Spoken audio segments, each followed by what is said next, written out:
Hello everyone and welcome back. Thank you so much for joining me for some tea today. And I have so much that I want to share with you today. So I'm really looking forward to this conversation about the kids' room, because that is something that has actually really been on my mind recently, and it's something that I had to make sure to tackle this past week. Many of you know, with Christmas coming up, you take one look at your kids' room and you just feel like there's nothing that they need, right? So before I get into that and the topic that I have ready to discuss with you today, I just want to welcome you if you are new. If you love cleaning videos and just homemaking inspiration, I hope that you will consider subscribing.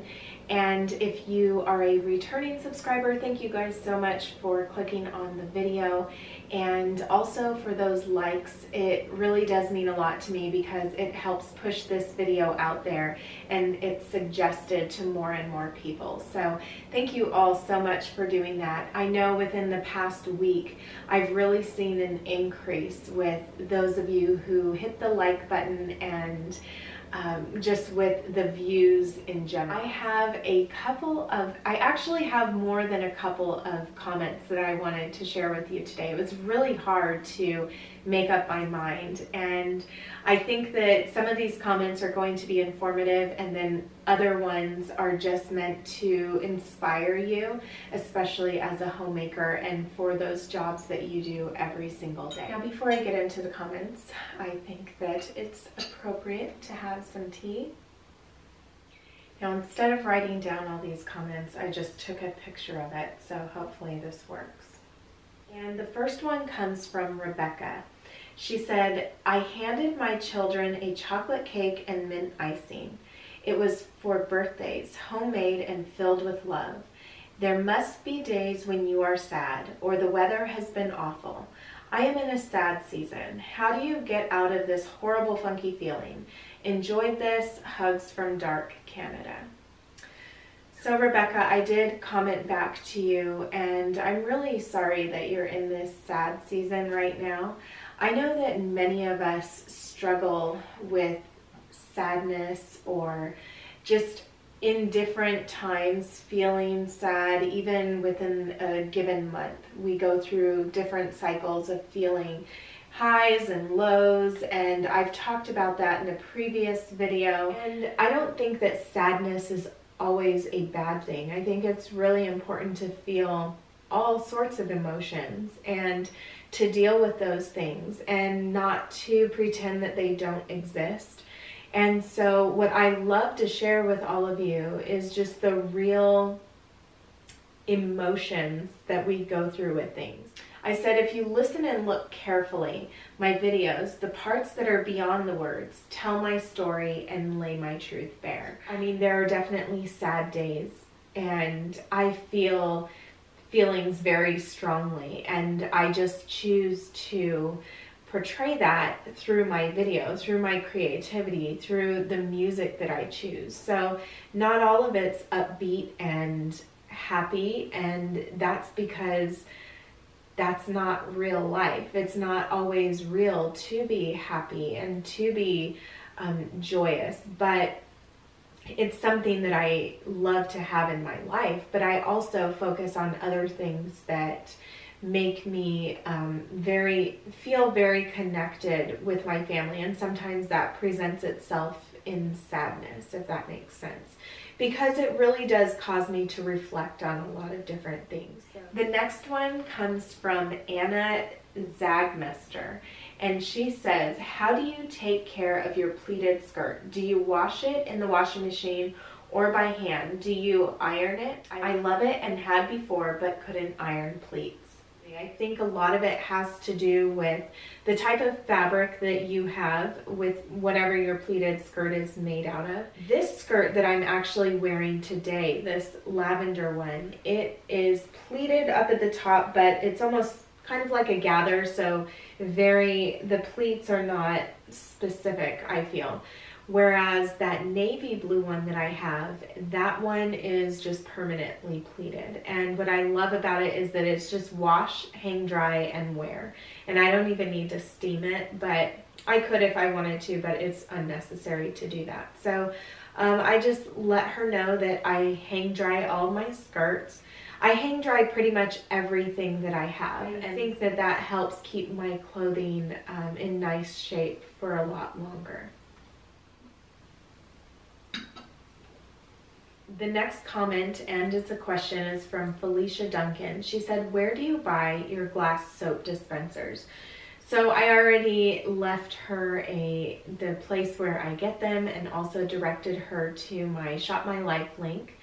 If you have questions about anything that you may see in my home or on me, definitely check out that link. But those glass soap dispensers I find at Target, and I love to go into the bathroom section because that's where I can find all of it. I've also gotten some from Home Goods in their bathroom section. So if you're looking to decant soap, definitely look for those glass jars. I love them much more than the plastic ones, than the acrylic ones. I just think that they look so much more elegant. The last comment I'm going to share with you today comes from a patron, and her name is Darian Labor, I think. I apologize if I mispronounced your name. She said, one of my favorite things is watching you do tasks in normal speed, not sped up 2 or 4 times. It's not only soothing with the music in the background, but it's inspiring me to take my time with homemaking and even turn it into a spiritual practice. Doing whatever the task into a gift to the Lord, you are bringing peace to what can be a stressed season. Thank you for beautiful filming and editing, and I love your voice. Thank you so much, Darian. That is such a sweet comment, and I love that you pick up on the fact that I don't speed things up. I will here and there, just depending if it goes with the music or something, but for the most part, I try not to speed any of my cleaning videos. I think that it really does help us to see that we can enjoy our time when it comes to these mundane tasks that we need to do, and that all of us really need to do to accomplish different things throughout the day, just to have the normal going-ons of the daily life and everything that goes into that, and how when we take our time and we do the best job that we can, it really is as if you're doing it to the Lord, because you know, that's what he asks of us, that everything that we do be done without complaining, without grumbling, and that we do it as if we're doing it unto the Lord. So I really love that you picked up on that, and that you made this kind of comment, because that's how I feel when I'm doing my work. Now let's talk about that stressed season. So as many of you know, I released a video on the home tour. I also cleaned the girls' room today. Today was more of a deep cleaning day, making sure that their sheets were washed, making sure that I dust the top of the armoire, and just doing different things, just dusting everything. But the other day, last week, before I filmed that video, oh my, it was so ridiculous. I had had enough, and I always get into these phases where I had enough. I also want to start this by saying that I am very happy I did what I did when the kids weren't there. When I am going through some really strong emotions, I feel it's best for me not to be around anyone, because then I end up doing the grumbling or the complaining, or I just get angry over things that I've tried to teach my kids, or things that I've tried to teach my family for all these years. And it can be really difficult. So I think it's important to know yourself and your limits, and to make your decisions accordingly. So what I had ended up doing was I swept out the girls' room. They had stuff under their beds, and this isn't new. I've shared this on my channel before, especially in a lot of my older videos.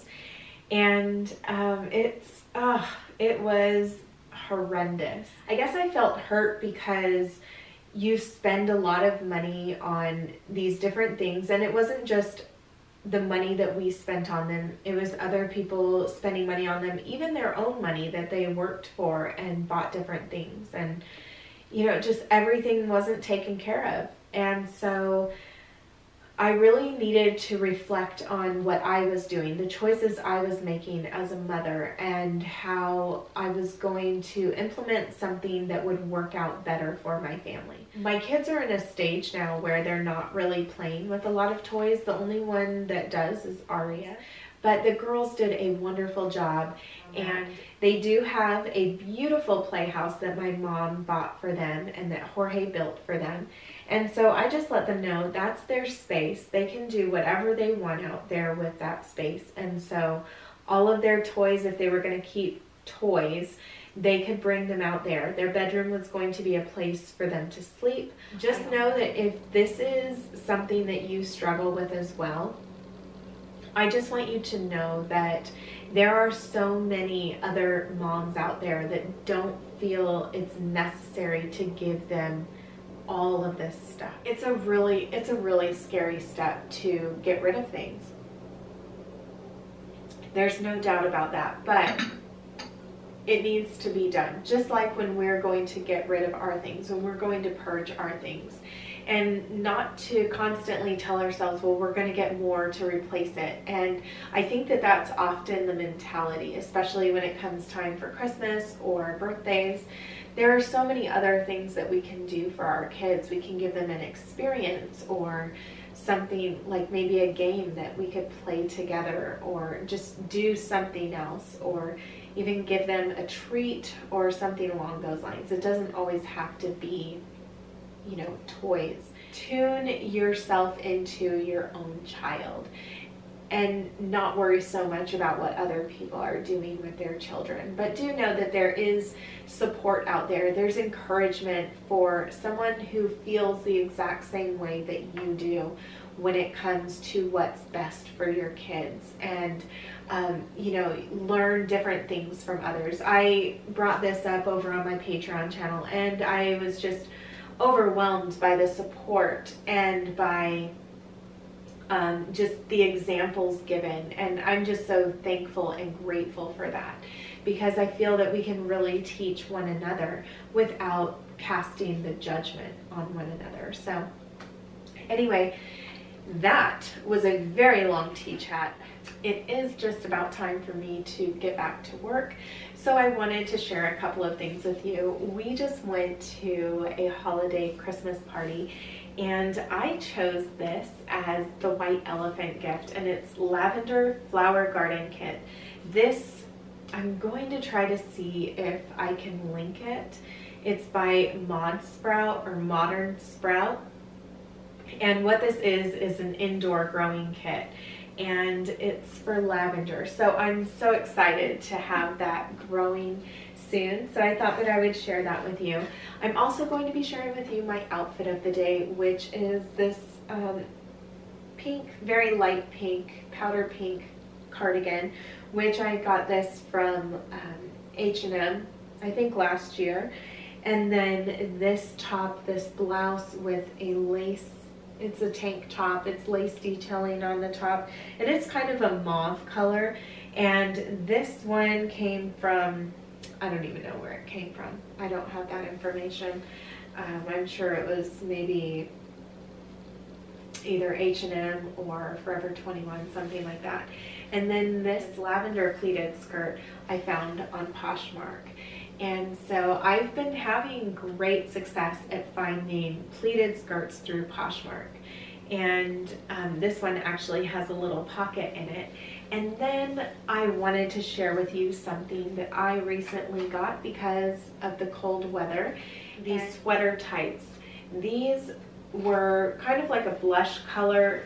a very creamy blush color. So I love the tone, and I found these at Target. They're by A New Day. I'm going to link them in that link down below. Thank you so much for joining me for some tea. I hope that this was helpful for you, and let me know in the comments below if you struggle with this as well, especially around this time of year. I know, if you have children, then you want to go through their rooms, especially around Christmas time or even before their birthdays, because you want to kind of clear things out. But what are your thoughts on, when you are going to be letting go of some things? How did you do it if you've already been through that stage? Or what did your parents do for you if you don't have children and that you either liked or you disliked? I would love to hear it all. So please leave that in the comments below. And without further ado, let's get back into these daily tasks.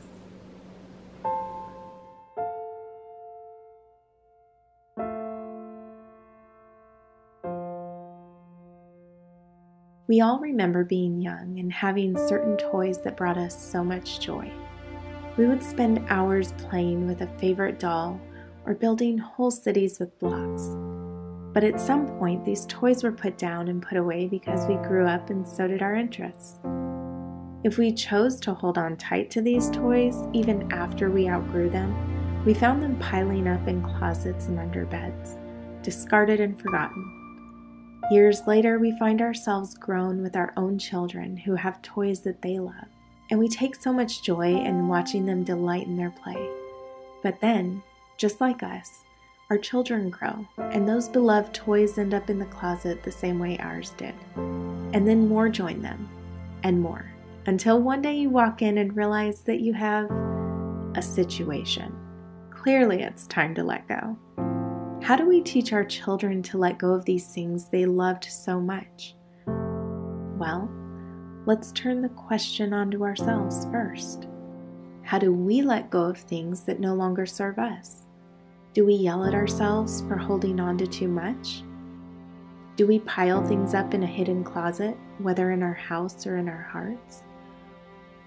Or do we gather those things together and let them go with a gentle and grateful thank you? Maybe teaching our children how to let go begins with us being able to gracefully let go first. Let's start there.